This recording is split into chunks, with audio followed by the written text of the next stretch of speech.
I think a better question would be what's the chance of an FTD squeeze? Well, fairly high right now with the buy-in of BBBY.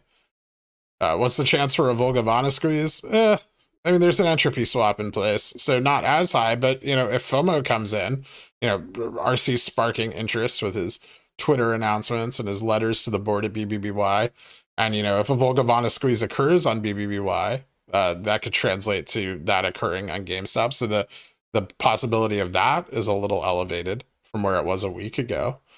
The potential for a gamma squeeze, everyone's been getting burned on options for 3 months. Most people never bought them in the first place.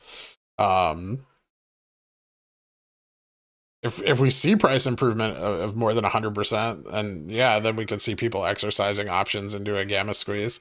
But I would say the possibility of that is pretty low. And without that, you have no short squeeze. And with no short squeeze, you have no MOASS. That's a realistic assessment of the situation we're in right now. It's not that I don't believe in it. I think it's possible. I just think other things have to occur first. And I think focusing on MOASS is a detractor from the actual shit that's going on with the stock. It's like everything. It's almost become its own FUD. The same way that DRS, in my opinion, became FUD as soon as it stopped being about counting shares and started being about protecting yourself from hypothetical fucking economic catastrophe.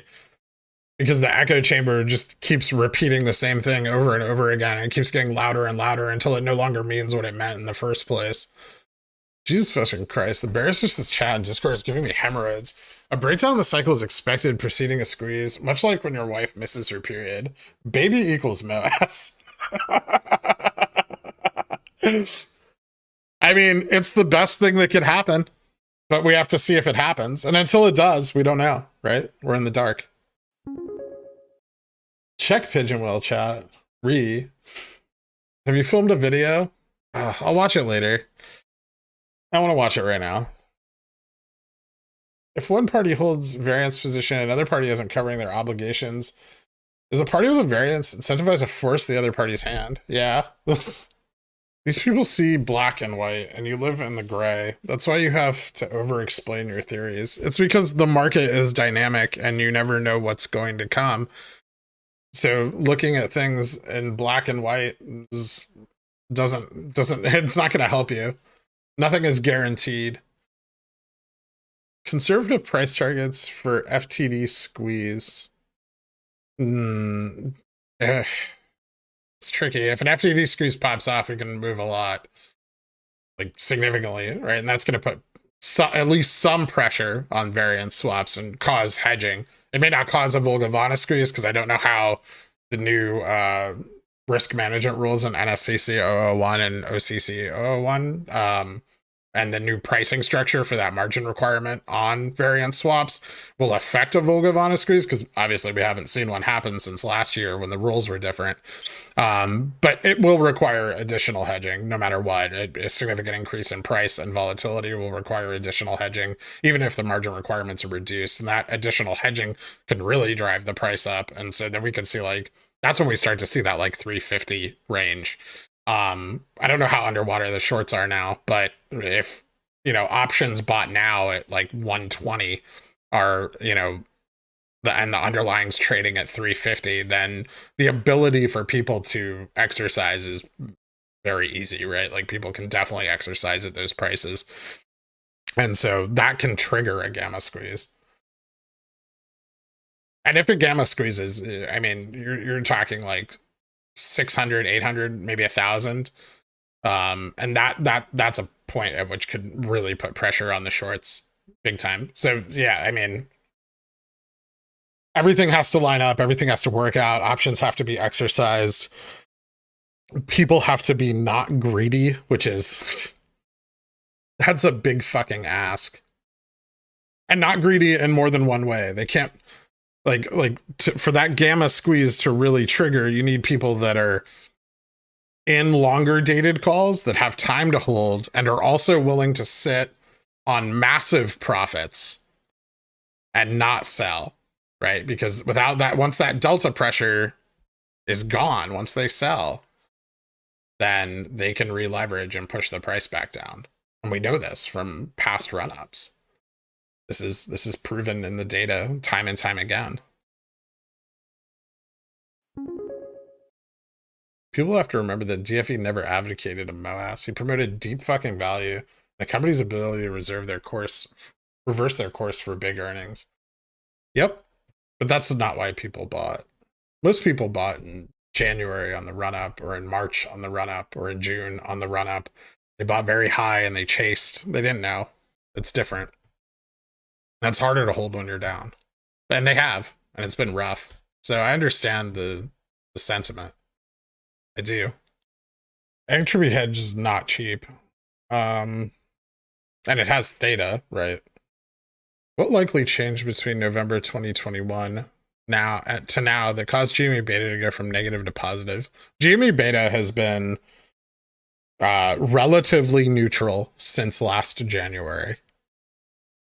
It took time for that to catch up because beta is reverse looking over a very long period of time.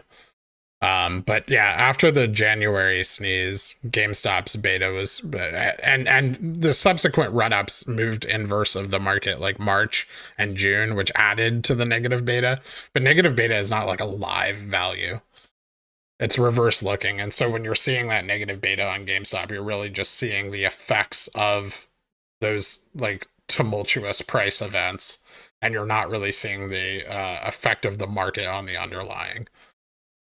That's why, you know, from the day I started this stream, I told people that negative beta was bullshit, and it didn't get me a lot of fans. But those entropy swap hedges, what levels are they at? Where do you see the ceiling that they've put it in? Is it at the end of the chain, 950?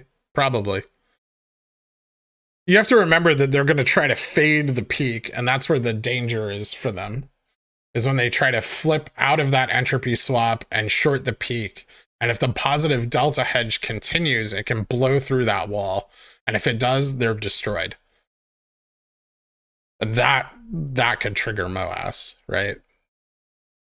Because those positions blow up. You have a hypothesis on the window of a possible margin call? Yeah, 60 to 70 days from Feb 25th, with a window of error of about 5 trading days. So say 65 to 75 that it could occur within. Sorry it's so loose, but so are the guidelines. Is there an FTD squeeze due to the buy-in? It would likely happen a little further out, right? I mean, I could see BBBY getting reg showed after futures delivery is not met, like GameStop did last year. Sorry, I was a little bit behind, Jacob, but I answered you. Everyone has to play out perfectly. Everything can play out exactly as it's supposed to. Yeah, it can all happen. That's why I continue to carry massive like options positions on GameStop, because I still think it can happen. So you're talking about a feedback loop that is triggered by a runaway asymmetric hedging by all sorts of counterparties to all matter of fuckerous backdoor deals, leading to a Volgavana squeeze. Yeah, essentially. Except no fall guy this time, right? Robinhood would blow up immediately. Their assets under management are significantly reduced.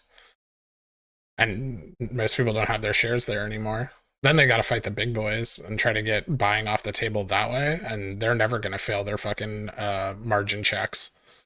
Like Fidelity, Vanguard, never. They have too much money. They got lucky last year. Lucky, or took advantage of a fault, and it benefited them greatly. I think earnings could be better this quarter. It's quarter 4. Praise be to the lady we up. Praise be to her. Dan's her eternal. Riku.